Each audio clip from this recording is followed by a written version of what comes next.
கடைசியாக 23ஆம் தேதி வாக்குப்பதிவு என்றால் 22ஆம் தேதி இரவு முதல்ல 500 கொடுத்தால் அதற்கு பிறகு 1000, இன்னொரு வேட்பாளர் 1000 கொடுத்தால் இவர்கள் போட்டிக்கு 1500 என்று போட்டி வேட்பாளர்கள் கூடிய போட்டி போட்டுக்கொண்டு 3000 4000 ரூபாய் வரையிலும் ஒரு வாக்காளருக்கு பணம் பட்டுவாடா நடைபெற்றிருக்கிறது. ஒரு நடுநிலையோடு தேர்தல் ஆணையம் செயல்பட்டு முறைகேடுகளை தடுத்து நிறுத்தி, அடாவடிகளை தடுத்து நிறுத்தி, வாக்காளர் கொடுத்திருக்கக்கூடிய அந்த பணங்களை எல்லாம் தடுத்து நிறுத்தக்கூடிய வகையில தேர்தல் ஆணையம் செயல்பட முடியாத ஒரு நிலை கவலை அளிக்கக்கூடியதாக இருக்கு. 19ஆம் தேதி 20, 21, 22, 23ஆம் தேதி இந்த 5 நாட்களில் மிதமிஞ்சிய அளவுக்கு பணம் வாக்காளர்களுக்கு கொடுக்கப்பட்டிருக்கிறது. இதை தடுக்கக்கூடிய வகையில்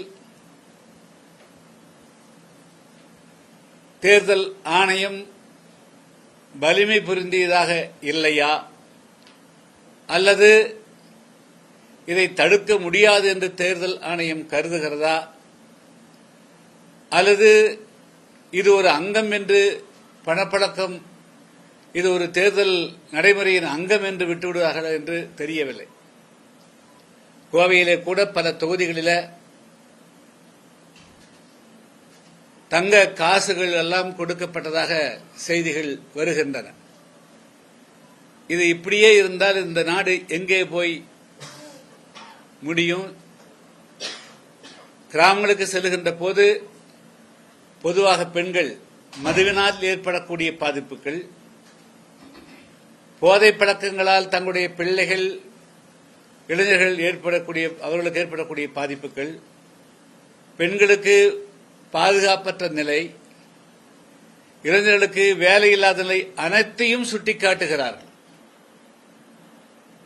மக்கள் மிகப்பெரிய அளவுக்கு கிளர்ந்திடுகிறார்கள்.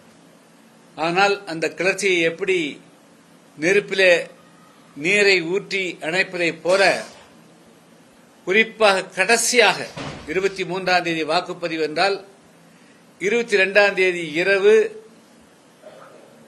முதல்ல 500 கொடுத்தால் அதற்கு பிறகு 1000, இன்னொரு வேட்பாளர் 1000 கொடுத்தால் இவர்கள் போட்டிக்கு 1500 என்று போட்டி வேட்பாளர்கள் கூடிய போட்டி போட்டுக்கொண்டு 3000 4000 ரூபாய் வரையிலும் ஒரு வாக்காளருக்கு பணம் பட்டுவாடா நடைபெற்றிருக்கிறது.